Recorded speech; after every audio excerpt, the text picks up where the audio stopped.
Hello everyone, welcome to the Destiny Commerce Academy. कैसे हैं आप सब? चलिए, बैंकिंग हमने कंप्लीट कर लिया है। आज हम स्टडी करेंगे बैंकिंग के ऑब्जेक्टिव क्वेश्चन। तो जो सबसे पहले हमारे पास क्वेश्चन है वो जून 2013 जो आपका शिफ्ट सेकंड था 2023 के अंदर जो आपके क्वेश्चंस आए थे बैंकिंग के, वो हमारे पास अवेलेबल है। तो चलिए इनको स्टडी करते हैं। तो देखिए, सबसे पहले आपसे पूछा हुआ है which are correct regulatory provisions for foreign bank operations in India. देखिए, जब भी ऑब्जेक्टिव क्वेश्चन आपके सामने हो तो सबसे पहले आपको क्या करना है, क्वेश्चन को बहुत ज्यादा अच्छे से स्टडी करना है। अगर आपको क्वेश्चन अच्छे से क्लियर होगा तो आपको ऑप्शंस अपने आप ही सारे क्लियर हो जाएंगे। तो आपका जो आंसर है वो हमेशा करेक्ट ही होगा इन केस आप क्वेश्चन को अच्छे से स्टडी करते हैं। देखिए, ये क्या कहता है, which are the regulatory provision for foreign bank operation in India. आपसे पूछा गया है जो फॉरेन बैंक इंडिया के अंदर ऑपरेट कर रहे हैं उनके रेगुलेटरी प्रोविजंस कौन कौन से हैं, इनमें से जो करेक्ट है आपको वो बताना है। आपको 5 ऑप्शंस गिवन है, तो चलिए स्टडी करते हैं। देखिए, सबसे पहले कहता है फर्स्ट ऑप्शन में they are incorporated in India and have their head offices in foreign country.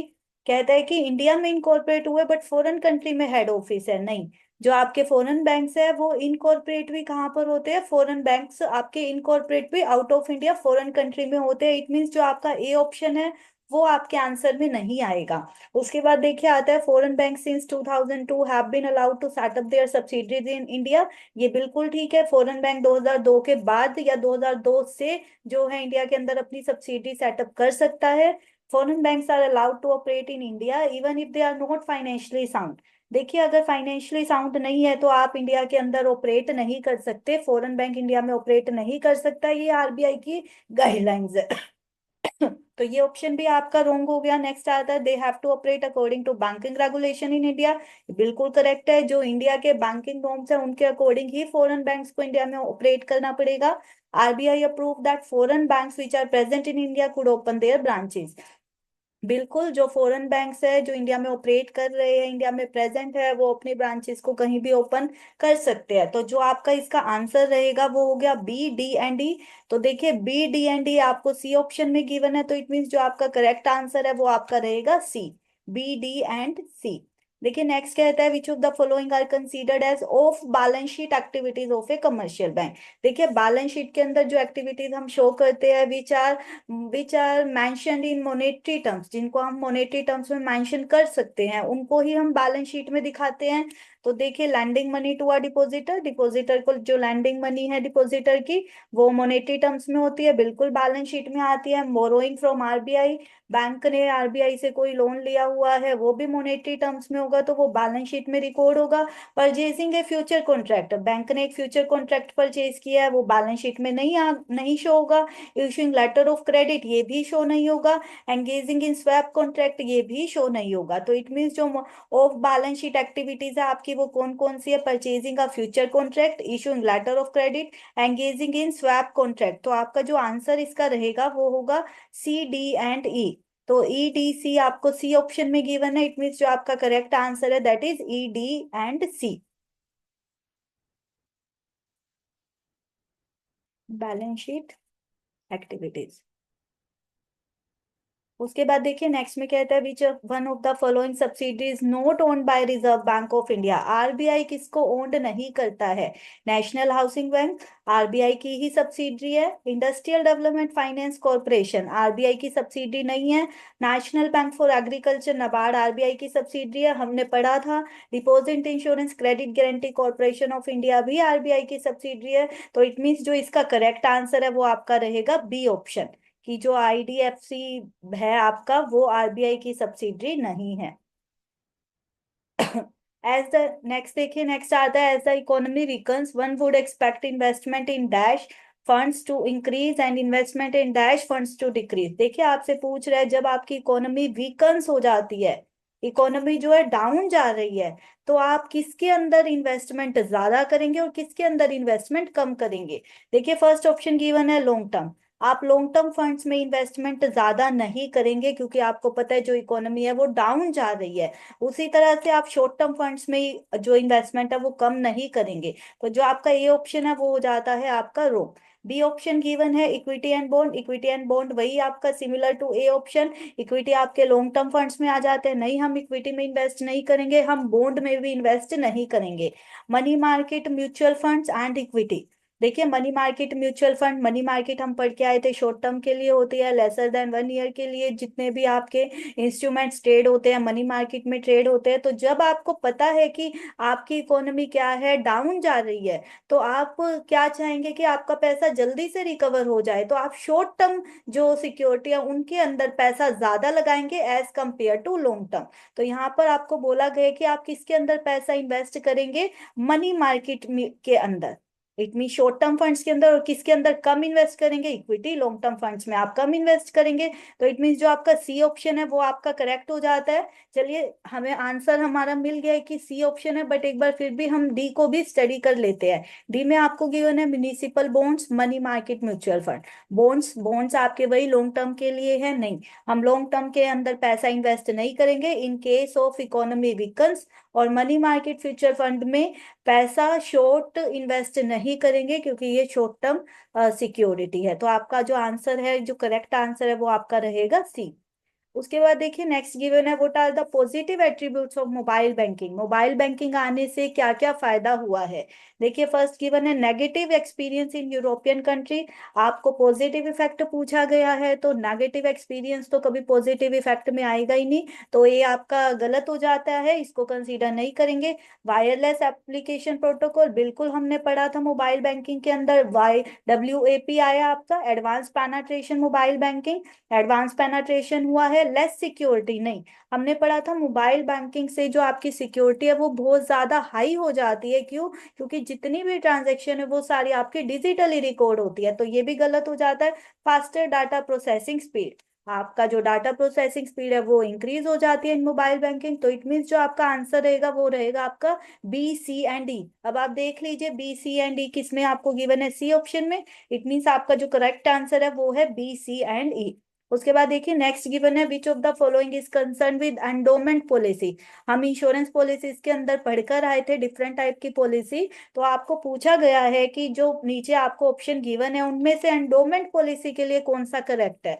तो चलिए स्टडी करते हैं। सबसे पहले, issuer has advantage of receiving money at regular intervals और policy with a specific sum of money at the expiry of the policy. देखिए हमने पढ़ा था कि आपको रेगुलर पेमेंट भी मिलती रहती है और एक्सपायरी पे एक लमसम अमाउंट मिलती है, तो ये आपका मनी बैक पॉलिसी का फीचर था, तो ये एंडोमेंट पॉलिसी का नहीं है। उसके बाद देखिए at the expiry of policy insured receive sum of insurance policy, ये आपका एंडोमेंट पॉलिसी का फीचर है। थर्ड पढ़ते it covers the insured for the whole life, whole life हमने पढ़ा था, होल लाइफ पॉलिसी में आ जाता है आपका। Premium cost is high, insurance die nominee receive the insurance amount, ये आपका टर्म इंश्योरेंस में आ जाता है। तो इट मीन्स जो आपका एंडोमेंट पॉलिसी के लिए करेक्ट आंसर रहेगा वो आपका रहेगा बी, कि एक्सपायरी पर जो है इंश्योरेंस पॉलिसी के अमाउंट इंश्योर को मिल जाती है। उसके बाद देखिए आपको एक लिस्ट गिवन है कमिटीज की और उनका पर्पस बताया हुआ है कि कौन सी कमिटी से कौन सा पर्पस जनरेट हुआ। तो इस क्वेश्चन को आप एक बार स्किप कर दीजिएगा, इसका आंसर अभी हमें करेक्ट मिला नहीं है, जैसे ही मिल जाएगा वैसे ही मैं आपको इसका आंसर बताऊंगी। तो एक बार के लिए आप इस क्वेश्चन को छोड़ दीजिए। देखिए नेक्स्ट आता है, arrange the following legislation in primary and secondary market in ascending order of its enactment, कि ये कब आए आपको असेंडिंग ऑर्डर में बताना है। देखिए मैंने यहाँ पर लिख दिया है, म्यूचुअल फंड रेगुलेशन आपका 1996 में आया, क्रेडिट रेटिंग रेगुलेशन 1999 में आई आपकी, इसी के साथ क्रेडिट रेटिंग एजेंसी रेगुलेशन भी 1999 में आया आपका, सेबी इंटरमीडियरीज रेगुलेशन आया 2008 में, और स्वेट इक्विटी रेगुलेशन आपका आया 2021 में। अब आपको असेंडिंग ऑर्डर में अगर इसको शो करना है तो आपका आंसर रहेगा ए, बी, सी, डी एंड ई। तो अब आप देख लीजिए जो आपको ऑप्शन गिवन है उसके अंदर ए बी सी डी ई कहाँ पर बनते हैं। देखिए सी में गिवन है आपको A B C D E, तो इट मीन्स जो आपका करेक्ट आंसर रहेगा दैट विल बी सी। चलिए नेक्स्ट पढ़ते हैं। Brewing financial stress endangering economic stability in developed economy is the immediate consequence of which of the following. देखिए क्या कहता है, फाइनेंशियल स्ट्रेस आ जाना, इकोनॉमिक जो है वो स्टेबिलिटी जो थी उसकी वो डेंजर में आ जाती है, ये किसकी वजह से होता है? जब फिस्कल इनडिसिप्लिन होता है नहीं, जब लीवरेज ओवर हो जाता है नहीं, प्राइस लेवल राइज होता है नहीं, तो बचा कौन सा आपका? Increase interest rate. देखिए जब इंटरेस्ट रेट इंक्रीज हो जाता है तो उस टाइम पर जो इकोनॉमी के अंदर फाइनेंशियल स्ट्रेस है वो क्या हो जाता है? बढ़ जाता है। तो जो आपका आंसर रहेगा दैट विल बी डी। चलिए नेक्स्ट आपको गिवन है, arrange the procedure to make payment using electronic ledger. आपको कुछ स्टेप्स गिवन है, आपको क्या बताना है कि अगर आप इलेक्ट्रॉनिक लेजर को यूज करके पेमेंट करते हैं तो कौन से स्टेप को आप पहले परफॉर्म करेंगे, उसके बाद आपका कौन सा स्टेप आएगा। आपको स्टेप बाय स्टेप क्या है बताना है कि कौन कौन से स्टेप जो है वो रहेंगे। तो चलिए देखिए पढ़ते हैं हम सबसे पहले। Generation of challan identification number and amount credited to electronic cash ledger, ये आपका फर्स्ट वो आप बोल सकते हो फर्स्ट स्टेप नहीं है प्रोसीजर का। Form GST PMT 07 and correction in electronic cash ledger, ये भी आपका फर्स्ट स्टेप नहीं है। Challan of sim and mandate form payment through NEFT और आरटीजीएस मोड, ये भी नहीं है। Generate the challan in the form of GST PMT, देखिए सबसे पहले आपका क्या जनरेट होता है? चालान। तो फर्स्ट पार्ट आपका रहेगा generate the challan in form GST PMT 06 from portal and enter details. तो फर्स्ट है आपका डी। तो देखिए डी किसके अंदर गिवन है? आपको सी ऑप्शन में गिवन है। तो आगे चलते हैं हम। उसके बाद देखिए amount as per payment rule can be deposited by using internet banking, बिल्कुल उसके बाद आपको अमाउंट डिपॉजिट करवानी पड़ती है। आपका ई पार्ट रहेगा, उसके बाद ई स्टेप रहेगा। उसके बाद जो चालान है वो क्या हो जाता है? Challan of scene and mandate form payment through NEFT और आरटीजीएस मोड, बिल्कुल सी। उसके बाद आपका ए स्टेप आता है generation of challan identification number, और लास्ट में आ जाता है form GST PMT 07 and correction in electronic ledger. तो आपका जो प्रोसीजर रहेगा that will be DE, C, A and B. उसके बाद देखिए given below are two statement, one is labelled as असर्जन and the other is labelled as reason. आपको बताना है दोनों करेक्ट है, दोनों में से कोई एक स्टेटमेंट करेक्ट है या दोनों ही फॉल्स है। देखिए cross listing can potentially increase the stock price and lower the cost of capital, बिल्कुल क्रॉस लिस्टिंग होता ही यही है कि जब आपका जो स्टॉक प्राइस है वो इंक्रीज हो जाता है और जो कॉस्ट ऑफ कैपिटल है वो नेचुरली डाउन चली जाती है। अब इसका रीजन गिवन है कि cross listing facilitates wider stock ownership, बिल्कुल वाइडर स्टॉक ओनरशिप हो जाती है क्रॉस लिस्टिंग के अंदर, and expand investors base for a firms stock, बिल्कुल जो आपको रीजन गिवन है वो असर्जन के लिए बिल्कुल करेक्ट है। क्रॉस लिस्टिंग के टाइम पे स्टॉक प्राइस इंक्रीज हो जाता है, कॉस्ट ऑफ कैपिटल डिक्रीज हो जाती है। इसका रीजन क्या होता है कि स्टॉक प्राइस इंक्रीज हो रहा है, जो ओनरशिप है स्टॉक ओनरशिप वो वाइडर हो जाती है, डिफरेंट हैंड्स के अंदर स्टॉक ओनरशिप डिवाइड हो जाती है, और जो इन्वेस्टर्स का बेस है वो क्या है? एक्सपेंड हो रहा है, बिल्कुल अगर ज्यादा शेयर इशू हो रहे हैं तो इन्वेस्टर का बेस जो है वो एक्सपेंड हो रहा है। तो आपका इसका आंसर जो रहेगा that will be A, both A and R are true and R is the correct explanation of A. चलिए आगे चलते हैं। आगे कहता है the coexistence and cooperation between formal and informal financial sector. देखिए जब भी फॉर्मल और इनफॉर्मल फाइनेंशियल सेक्टर के बीच में कोऑपरेशन की बात आती है तो उसे बोला जाता है फाइनेंशियल ड्यूलिज्म। फाइनेंशियल ड्यूलिज्म का मतलब ही ये होता है को existent and cooperation between formal and informal financial sector. उस तो आपका जो आंसर रहेगा इसके अंदर वो आपका बी रहेगा, फाइनेंशियल ड्यूलिज्म। उसके बाद आता है in the category F which companies are classified by SEBI.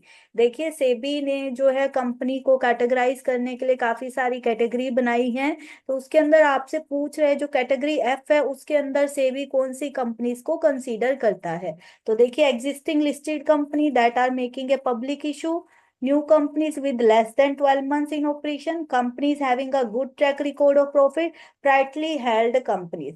देखिए जो इसका आंसर रहेगा वो आपका रहेगा A, existing listing companies that are making public issue. जो एग्जिस्टिंग कंपनीज है आपकी जो पब्लिक इशू निकाल रही है वो आपकी कैटेगरी एफ के अंदर डिफाइंड होती है।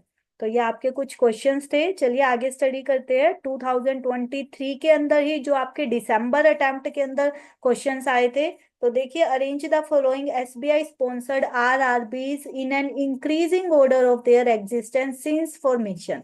मैंने आपको यहाँ पर मेंशन करके दिया है।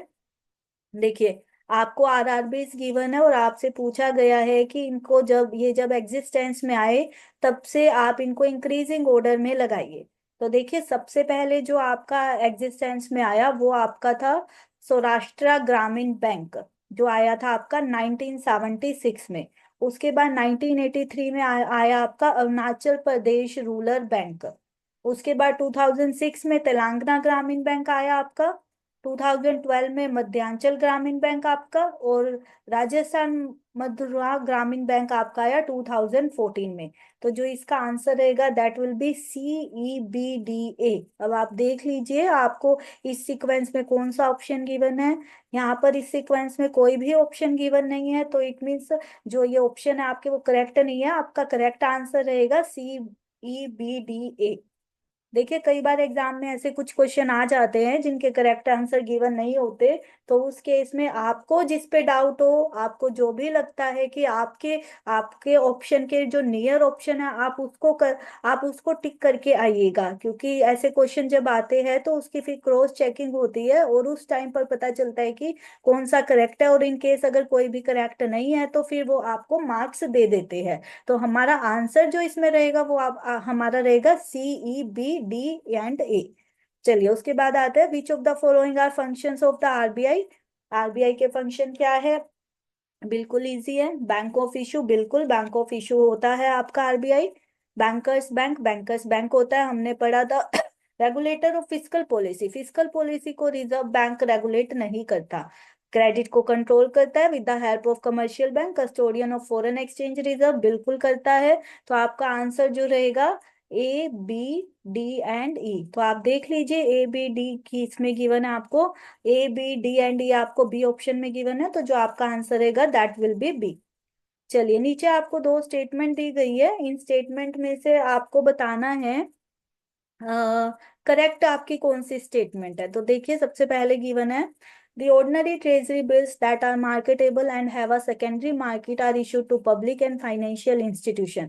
देखिए, बिल्कुल जो आपके ऑर्डिनरी ट्रेजरी बिल्स होते हैं वो मार्केटेबल होते हैं, सेकेंडरी मार्केट के अंदर इशू किए जाते हैं और नॉर्मल पब्लिक को इशू किए जाते हैं। आपकी स्टेटमेंट फर्स्ट जो है वो बिल्कुल करेक्ट है। सेकेंड स्टेटमेंट को स्टडी करते हैं। एडहोक ट्रेजरी बिल्स, जो आपके एडहोक ट्रेजरी बिल्स है that are issued in favour of RBI, RBI को इशू किए जाते हैं, which is authorize to issue currency notes against them. और उनके टुवर्ड्स जो आरबीआई है वो क्या करता है, करेंसी नोट्स को इशू करता है। तो जो आपकी स्टेटमेंट 2 है ये भी बिल्कुल करेक्ट है। तो आपकी दोनों ही स्टेटमेंट करेक्ट है। तो आपका जो इसके अंदर आंसर रहेगा वो आपका रहेगा A, both the statement first and second are true. Next पढ़ते हैं, which one of the following are disposed to promote financial inclusion. Financial inclusion को डिस्पोज करने के लिए कौन सा स्टेप लिया गया? पुअर क्वालिटी सर्विस रेंडर, बिल्कुल नहीं हो सकता। हाई ट्रांजैक्शन कॉस्ट भी नहीं हो सकता। Lack of trust in the system नहीं हो सकता। फाइनेंशियल इंक्लूजन का मतलब ही क्या है कि सारी जगह पर बैंकिंग फैसिलिटीज प्रोवाइड करवाना। तो आपका जो आंसर रहेगा that is universal access to financial services.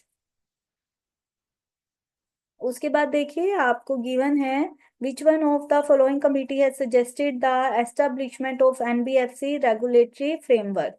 जो आपका एनबीएफसी है उसको कौन लेकर आया, कौन सी कमेटी थी जिसने एनबीएफसी को बनाने के लिए रिकमेंडेशन दी? तो आपका जो इसका आंसर रहेगा वो रहेगा शाह कमेटी। शाह कमेटी 1992 बैठी थी, जिसके अंदर ये रिकमेंड किया गया था कि NBFC non banking financial company को क्या किया जाए, एस्टेब्लिश्ड किया जाए। चलिए उसके बाद नेक्स्ट क्वेश्चन आपको गिवन है, arrange the steps in the book building process for public issue of shares in India. Public issue के लिए स्टेप्स गिवन है बिल्डिंग प्रोसेस के अंदर। तो आपको ये स्टेप्स जो है वो अरेंज करने हैं स्टेप बाय स्टेप। तो देखिए, जो इसका आंसर रहेगा तो चलिए हम सबसे पहले पढ़ते हैं। Determine issue price, market clearing price and price discovery, ये स्टार्टिंग में नहीं आता है, ये तो बहुत एंड में आता है। Book runners indicate member generate awareness, बिल्कुल नहीं। अपॉइंटमेंट ऑफ द, देखिए सबसे पहले एक मर्चेंट बैंकर की अपॉइंटमेंट की जाएगी, तो जो आपका फर्स्ट स्टेप रहेगा that is appointment of the merchant banker and syndicate members. उसके बाद नेक्स्ट स्टेप आपका रहेगा preparation and filling of red herring prospectus, prospectus को फिलअप करवाया जाएगा सेबी के अप्रूवल के लिए। उसके बाद नेक्स्ट स्टेप आपका रहेगा book runner syndicate members generate awareness, जो नॉर्मल पब्लिक है उनके बीच में अवेयरनेस दी जाएगी कि ऐसे ऐसे बुक बिल्डिंग का प्रोसेस होने वाला है, आइए उसके अंदर पार्टिसिपेट कीजिए। उसके बाद आपका रहेगा इशू प्राइस को डिटरमाइन किया जाएगा, और लास्ट में आपको अलॉट शेयर्स क्या कर दिए जाएंगे, अलॉटेड कर दिए जाएंगे। तो जो आपके स्टेप रहेंगे that is C, D, B, A and E. अब आप देख लीजिए ये सारे स्टेप, इसी स्टेप में कौन से पॉइंट, कौन से ऑप्शन में आपके ए ऑप्शन में, तो जो आपका आंसर रहेगा that will be C, D, B, A, E. Next करते हैं, which one of the following digital payment system is developed and managed by the National Payment Corporation of India. देखिए मैंने यहाँ पर लिखा हुआ है कि कौन से डिजिटल पेमेंट सिस्टम को कौन मैनेज करता है। तो देखिए पेटीएम को मैनेज करता है ओसीएल, आप इसकी फुल फॉर्म देख लीजिएगा ओसीएल की। भारत पे को कौन मैनेज करता है, resilient innovations private limited. Mastercard को कौन मैनेज करता है, मास्टर कार्ड इनकॉर्पोरेशन। तो आपसे पूछा क्या गया है, national Payment Corporation of India limited किसको मैनेज करती है, रुपए को। एनपीसीआई किसको मैनेज करता है, रुपए को। तो आपका जो आंसर रहेगा दैट इज डी, रुपए। चलिए उसके बाद आपको गिवन है which of the following are objective of immediate payment service, IMPS, immediate payment service, जिसके थ्रू हम 24/7 कभी भी पैसा ट्रांसफर कर सकते हैं। तो इसका ऑब्जेक्टिव क्या है आपसे ये पूछा गया है। तो enable bank clients to use mobile instrument as channel for assessing their bank account, बिल्कुल। मोबाइल के थ्रू आप क्या कर सकते हो, अपनी ट्रांजेक्शन्स को परफॉर्म कर सकते हो। तो build the foundation for a full range of mobile based banking service, बिल्कुल। Full range mobile banking services है आईएमपीएस आपका। To subserve the goal of the Reserve Bank of India in digital payment, बिल्कुल। Reserve Bank of India क्या है, जो digitally payment सबके बीच में लाना चाहता है, आईएमपीएस उसको क्या कर रहा है, सर्व कर रहा है। उसके बाद आता है to make payment simpler with the mobile number of the beneficiary, बिल्कुल। आपको जस्ट मोबाइल नंबर चाहिए बेनिफिशियरी का, तो उसके थ्रू आपकी पेमेंट आप इजिली कर सकते हैं। To restrain a nationwide payment, नहीं। देखिए रिस्ट्रेन तो कभी करता ही नहीं है, रोकता तो है ही नहीं आईएमपीएस। आईएमपीएस का मतलब ही क्या है कि आप बिल्कुल इजिली फंड्स जो है एक जगह से दूसरी जगह पर ट्रांसफर कर सकते हैं। तो जो आपका आंसर रहेगा that is A, B, C and D. आप देख लीजिए आपको ए, बी, सी, डी किस ऑप्शन में गिवन है, बी ऑप्शन में। तो जो आपका आंसर है दैट इज बी। उसके बाद देखिए आपको दो लिस्ट गिवन है। लिस्ट वन में आपको कहता है एसेट क्लासेस गिवन है, लिस्ट टू में टाइप ऑफ इन्वेस्टमेंट गिवन है, आपको मैच करना है।